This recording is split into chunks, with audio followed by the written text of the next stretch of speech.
Donc, Élodie Cavé, Patrick Lecointre, mesdames et messieurs.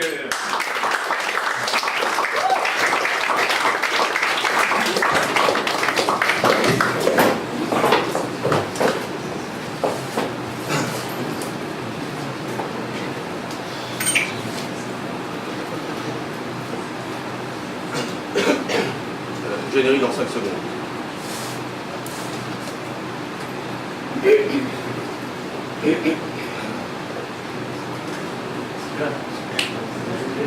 Générique dans 5 secondes.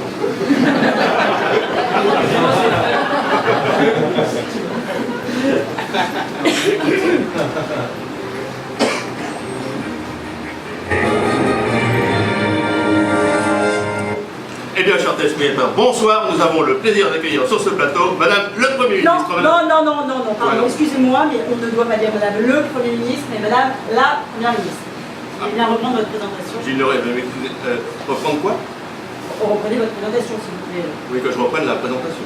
Oui, soyez pas bête, s'il vous plaît. Depuis le début. Évidemment, depuis le... C'est pour l'habiter. Merci de la régie. Eh bien, chers téléspectateurs, bonsoir. Nous avons le plaisir d'accueillir ce soir Madame la Première ministre. Eh bien voilà, c'est parfait. Je pense que vous faites la même chose, c'est bon. Les caméras, elles ont l'air d'être prêtes. Brigitte, la coiffure? Madame la ministre, nous sommes en direct. Eh bien, Madame le ministre, en préambule, permettez-moi de faire un petit peu d'histoire. L'homme, par le passé, a connu beaucoup de... Alors, on peut se demander si... Un jour, peut-être. Peut-être. Alors, donc, on a le droit de s'interroger sur les hasards. Sont-ils de nature, si vous me permettez à la métaphore, à créer plus de moins plutôt que moins de plus? En fait, la vraie question, la véritable question, serait, sans hormis tout contexte idéologique, entendons-nous bien, serait, dans ce contexte, les hommes seraient-ils plutôt appelés à agir proactivement, ou si je cite Horace, carpe diem, c'est-à-dire que le jour d'aujourd'hui sans te soucier du lendemain, et par voie de conséquence, quelles options influeraient votre gouvernement?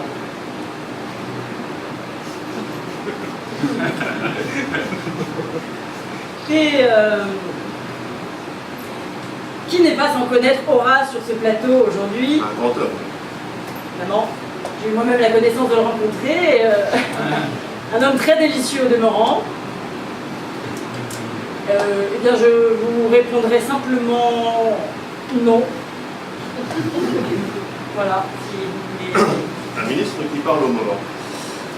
Eh bien, un sujet bien complexe, il est vrai. Madame le ministre, maintenant j'aimerais que nous abordions ensemble votre action au niveau international. International, absolument, oui. Oui, donc votre action au niveau international. All around the world. C'est ça.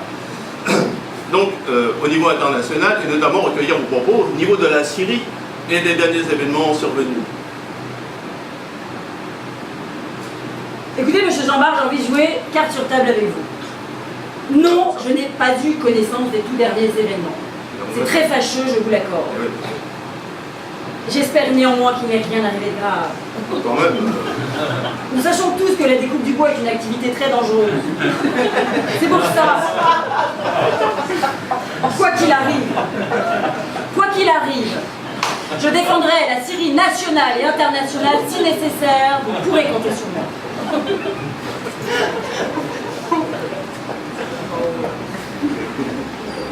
Bien.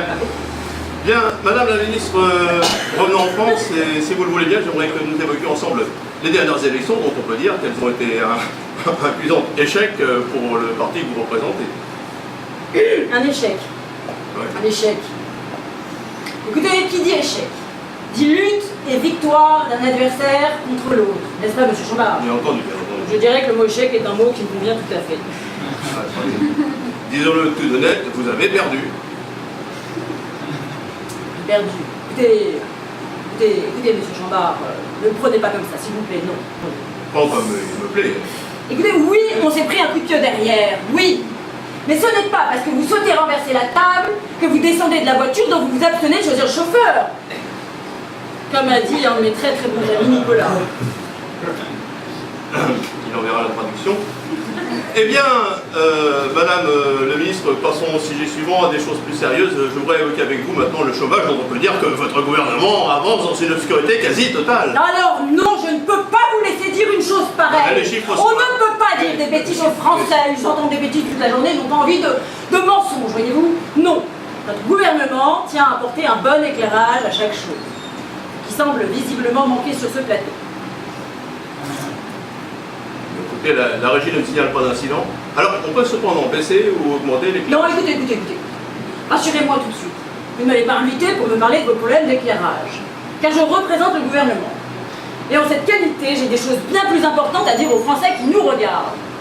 J'en suis convaincu.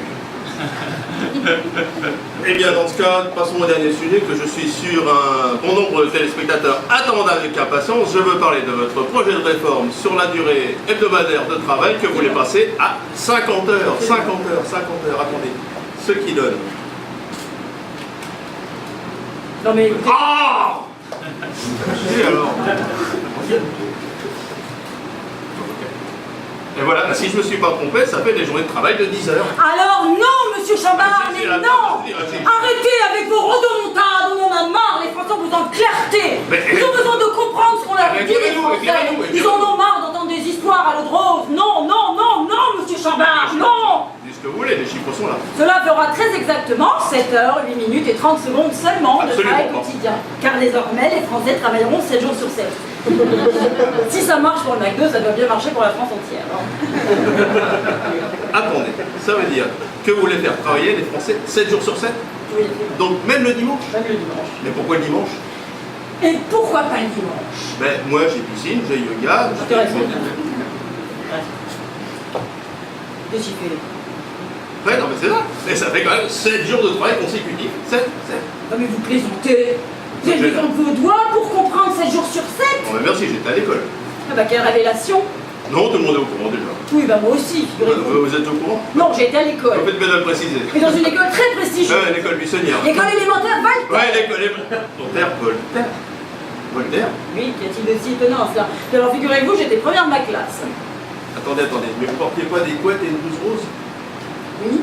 Oui, mais des kickers aussi, très intéressant de votre interview. Mais je pense que les Français ont envie d'entendre parler d'autre chose que des kickers, hein, voyez. Attendez, moi j'avais un oracle bleu clair et des éclats.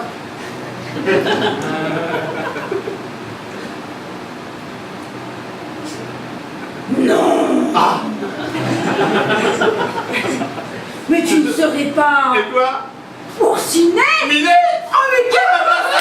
Ah bah Minet, bah voilà! Mais c'est incroyable. Par contre, je suis bénie, on va suivre. Et donc, nous en étions à cette magnifique réforme du temps de travail à 50 heures. Et tu es marié? Et 7 heures, 8 minutes et 30 secondes seulement de travail quotidien. Non, bien fait. Mais vous ne croyez pas que les Français se soulèvent face à une pareille mesure? Tu es libre alors? Nous avons mis en place un dialogue avec les syndicats. Oui, et toi, tu es libre.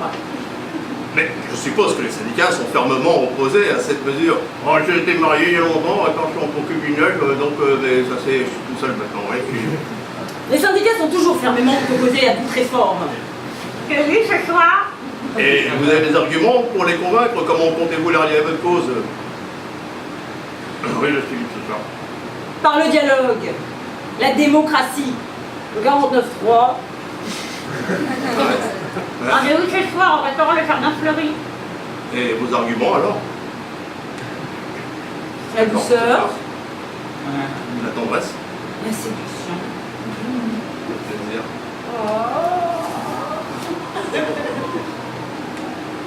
Eh bien, chers téléspectateurs, ce journal est maintenant terminé. Toutes les qui se jouent à voir pour ces directions d'arrêt, quant à vous, je vous donne rendez-vous demain soir pour une autre sur ce journal. Je récite de votre